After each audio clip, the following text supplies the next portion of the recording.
Խնդրեմ, պարոն Դավթյան, համեցեք։ Սիրելի հայրենակիցներ, հարգելի գործընկերներ, Տիկին Կարապետյան, ո՞նց եք։ Ես անկեղծ ասած սարսափած եմ, շատ եմ սարսափած։ Մի քանի օր առաջ գալիս եք այս ամբիոնից բնակավայրի անուն եք տալիս, խոսքը Մադաղիսի մասին է։ Բայց մոռանում եք, որ Ադրբեջանի նախագահը 20 թվականի հոկտեմբերի 3-ին անվանափոխություն արել։ Մի քիչ զգուշ եղեք, էլի, մեկ էլ տեսակ պատերազմ բերեցիք մեր գլխին։ Ամենայն անկեղծությամբ եմ ասում։ Այս դալիճում շատ են քննարկել այսպես կոչված արդեն հաստատված խաղաղության փաստի մասին։ Սակայն ես այսօր չեմ ուզում խոսել բուն փաստաթղթի մասին, սակայն ուզում եմ խոսել արդյոք Ադրբեջանում Ադրբեջանի հասարակությունը պատրաստ է խաղաղության եւ արդյոք գիտի, թե ինչ է խաղաղությունը։ Թերևս բոլորը այստեղ կհամաձայնվեն, անգամ քաղաքացիական պայմանագրի կուսակցության падգամավորները, որ թուղթը չէ, որ ապահովում է խաղաղությունը։ Խաղաղությունը ապահովում են հասարակությունները։ Բոլորը կհաստատեն նաև, որ Ադրբեջանում կա հայատացություն, իսկ ավելի ճիշտ ալիատացություն, որի անվանումը միջազգային քսենոֆոբիա է։ Ես ավելի շատ կուզեի խոսեի Ադրբեջանում տեղի ունեցող պրոցեսների մասին եւ կփաստեմ, որ այսօր Ադրբեջանում հայերին դնում են մեկ կողմում, իսկ մնացած ազգերին մեկ այլ կողմում։ Եվ ուզում եմ շեշտել, որ բացի քսենոֆոբիայից նաև կա ռասիզմի ձևակերպումը, որտեղ միջազգային կազմակերպությունը դեռևս այսօր չունեն հստակ ձևակերպում, թե ինչով է մեկը մյուսից տարբերվում, սակայն կարմիր թելով առանձնացնում են մի շատ կարևոր առանձնահատկություն, որ ռասիզմը ինքնին մի ռասայի, մի ազգի մյուսին ավելի բարձր դիրքերից նայելու եւ իրեն մեկ գերակա ազգ ճանաչելու process է։ Ես իհարկե կփաստեմ նաև, որ Ադրբեջանում կա քսենոֆոբիկ գործունեություն, որոնք մտադրված են, ծրագրված են եւ ունեն պետական համակարգում ամրագրված կոնկրետ process-ներ։ Այսօր մենք խոսում ենք պարոն Սիսակ Գաբրելյանի թեկնածության մասով, որը նույնպես կապված է կրթության, գիտության, մշակույթի եւ սպորտի հարցերի մասով,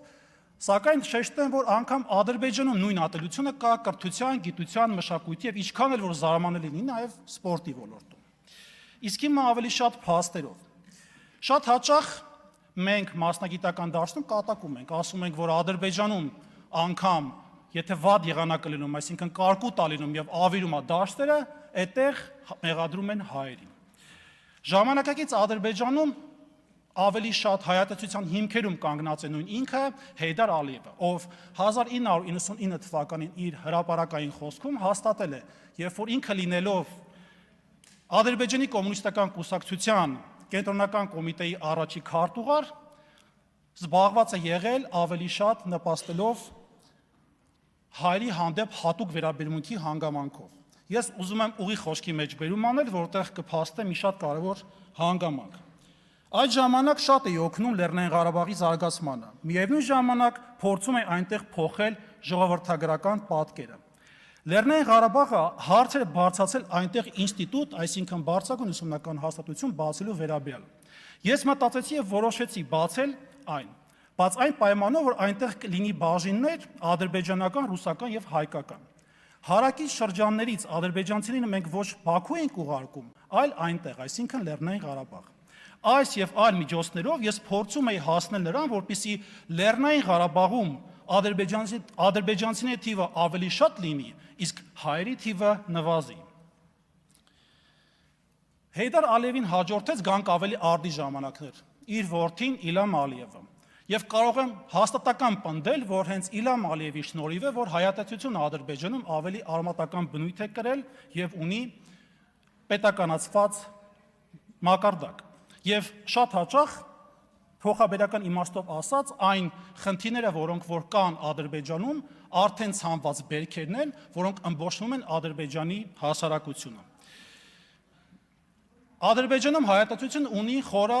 կրթական, գիտական, մշակութային եւ որոշ չափով նաեւ սպորտային արմատացած համակարգ։ Եվ որպեսզի խոսքս ավելի հիմնավոր լինի, կուզեմ թվարկել Ադրբեջանի ներպետական օրենսդրության մի շարք հոդվածներ, որտեղ պետք է որ կանխվեր process-ները, սակայն ցավոք սրտի դրանք հակառակն են ապացուցում։ Օրինակ, կրթության մասին օրենքի հոդված 4-ը, կրթության հիմնական նպատակը։ Հոդված 4-ի 4.0.2 կետը պատրաստել ազգային հոգևոր եւ համամարտկային արժեքներ պաշտպանող եւ զարգացնող լայն աշխարհայացք ունեցող ժամանակակից մտածողությամբ եւ մրցունակ կադր մասնագետներ։ Հոդված 3. Կրթության ոլորտում պետական քաղաքականության հիմնական սկզբունքները 3.0.1 կետը։ Հումանիզմ, ազգային եւ համամարտկային արժեքների անձի ազատ զարգացման, մարդու իրավունքների եւ ազատությունների եւ մարդկանց նկատմամբ հոգատարության ու հարգանքի, հանդուրժողականության եւ դիմացինին ընդունելու կարողության առաջնահերթության ընդունումը։ Հոդված 6. Կրթության ոլորտում պետական չափորոշիչները։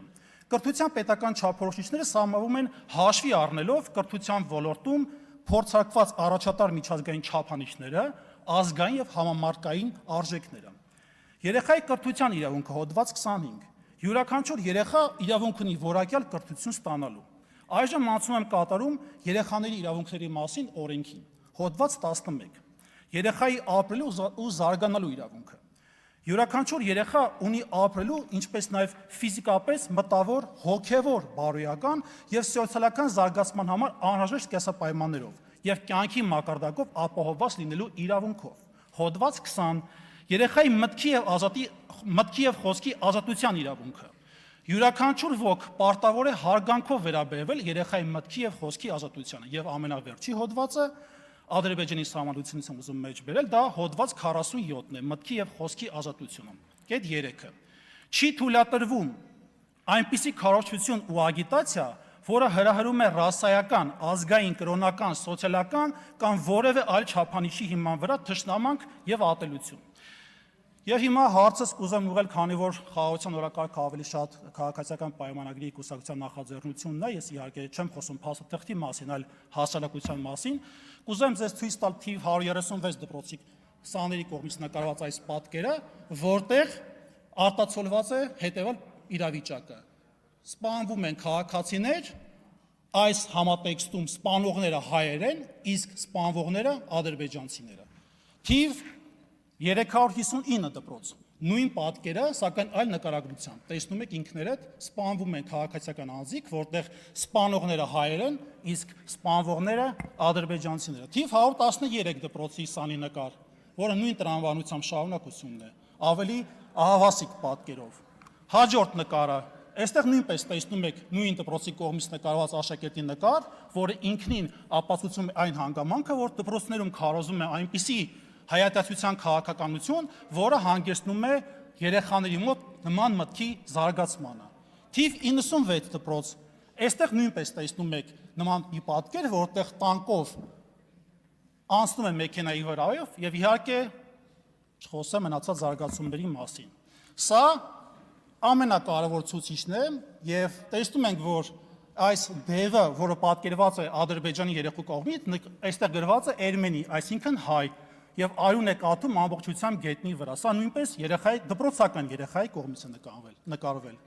Թիվ 296 դպրոցի նկարը, որտեղ ավելի շատ զինվորականների գործողություններ են, այսպես պայն որ գործընկերներս տեսնեն, որոնք սպանում են ադրբեջանցիներ, իսկ սպանողները ներկայացնում են որպես հայեր։ Սա ամենապարզ վկայությունն է, ցուցահանդեսն է նկարների, որոնք կազմակերպվել են Ադրբեջանում դպրոցական երեխաների շրջանակներում որպես մրցույթ։ Սա հերթական մեկ այլ նկար, երեխաները կանգնած են իրենց նկարված նկարների առջև եւ այդպիսով ցույց են տալիս իրենց մտքի զարգացման կարևոր ուղղությունները։ Սա էլ իր հերթին։ Եվ վերջում հեչ ծիծաղելու բան չկա։ Եվ վերջում եւս երկու երեխա, որը կանգնած է իրենց կողմից նկարված նկարների առջև եւ կարծես թե ոչ այդքան հպարտությամբ, այսպես իդեպ այստեղ թրենդի կողմից հրապարակված նկար, այսինքն պետական լրատվականի կողմից հրապարակված նկար է։ Իսկ որպեսզի այնպես չստացի, որ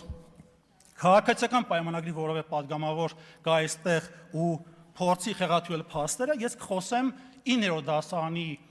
ուսուցչի համար մեթոդական ուղեցույցի մասին, այն է հաղթանակի պատմության գրքից որոշակի հատվածների մասին։ Ավարտում է խոսքս, ասեմ, որ այն բաղկացած է 200 էջից, 351 անգամ հանդիպում է հայ արմատ պարունակող բառեր, զավթիչ բառեր, ավազակ բառ եւ այլն։ Եվ վերջում կուզեմ մի շատ կարևոր դիտարկում անել, որը կարծում եմ մեր օրյա իրականության հետ համապատասխան է։ Ով սողում է թշնամու առջև, իրավունք չունի դժգոհելու իր ճակատագրից։ Եվ ոչ մի ժողովուրդ չի կարող պաշտպանվել, եթե նրա ներսում կան թշնամուն արդարացնողները։ Սա իրեն գրել է Գարեգին։ Շնորհակալություն։ Շնորհակալություն։